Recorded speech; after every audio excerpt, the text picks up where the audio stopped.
Assalamualaikum warahmatullahi wabarakatuh.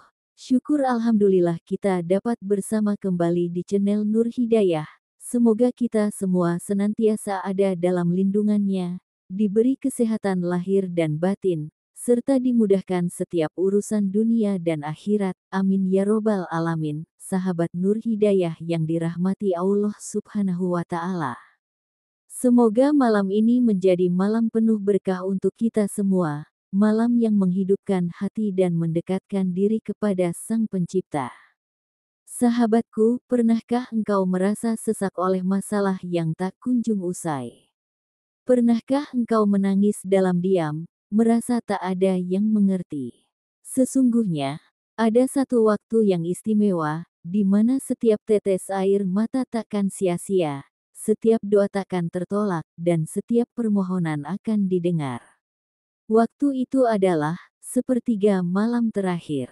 Inilah waktu terbaik untuk berdoa. Inilah rahasia besar yang hanya diketahui oleh hamba-hamba terdekat dengan Allah Subhanahu wa Ta'ala.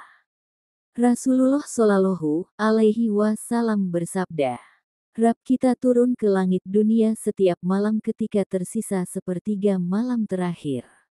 Lalu dia berfirman, siapa yang berdoa kepadaku, maka aku akan kabulkan. Siapa yang meminta kepadaku, maka aku akan beri. Dan siapa yang memohon ampun kepadaku, maka aku akan ampuni.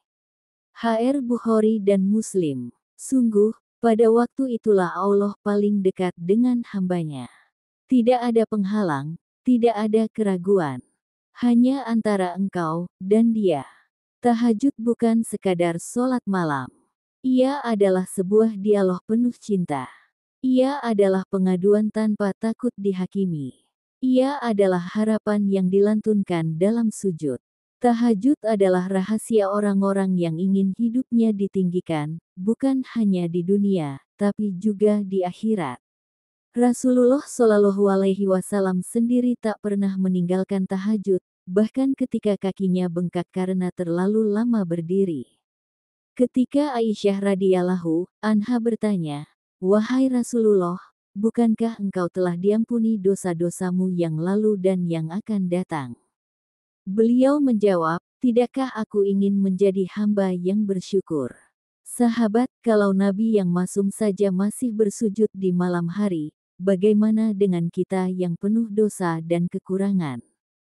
Manfaat dan keutamaan tahajud. Tahajud memiliki banyak keutamaan yang luar biasa.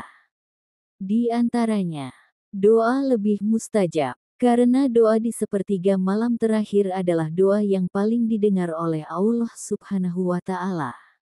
Menghapus dosa dan mengangkat derajat. Dalam hadits disebutkan, kerjakanlah sholat malam, karena itu kebiasaan orang-orang saleh sebelum kamu, pendekat kepada Tuhanmu, penghapus dosa, dan pencegah dari dosa. HR Tirmidzi. Mendatangkan ketenangan hati. Banyak orang bangun tahajud, lalu merasa hatinya lebih lapang, pikirannya lebih jernih, dan hidupnya lebih terarah. Membuka pintu rezeki. Para ulama sering mengatakan bahwa tahajud adalah magnet rezeki. Karena siapa yang mencari ridha Allah di waktu sunyi, maka Allah akan cukupkan keperluannya di waktu ramai. Bukan sekadar sholat, tapi jalan menuju keajaiban. Seringkali kita mencari solusi di luar, padahal jawaban terbaik ada di sajadah kita. Kita mengejar banyak hal di siang hari, tapi lupa bahwa keberkahan siang ditentukan dari kuatnya hubungan kita dengan Allah di malam hari. Tahajud bukan hanya soal bangun malam, tapi tentang memurnikan cinta kepada Allah, menyerahkan segala keluh kesah, dan meminta dengan sepenuh hati. Bangkitlah di sepertiga malam, karena Allah menunggumu. Sahabat, jangan biarkan malam berlalu begitu saja. Jangan biarkan kesempatan emas itu pergi tanpa kita ambil. Karena siapa yang terbiasa tahajud, maka hatinya akan dijaga, hidupnya akan dituntun, dan akhir hayatnya akan dimuliakan. Mari kita mulai, walau hanya 2 rakaat setiap malam. Karena tahajud bukan tentang banyaknya rakaat, tapi tentang hadirnya hati. Semoga Allah jadikan kita hamba-hamba yang senantiasa rindu bermunajat kepadanya di keheningan malam. Jangan lupa untuk menyukai video ini, berbagi ke sesama, dan tentu subscribe channel Nur Hidayah untuk konten Islami yang menyejukkan hati. Wassalamualaikum warahmatullahi wabarakatuh.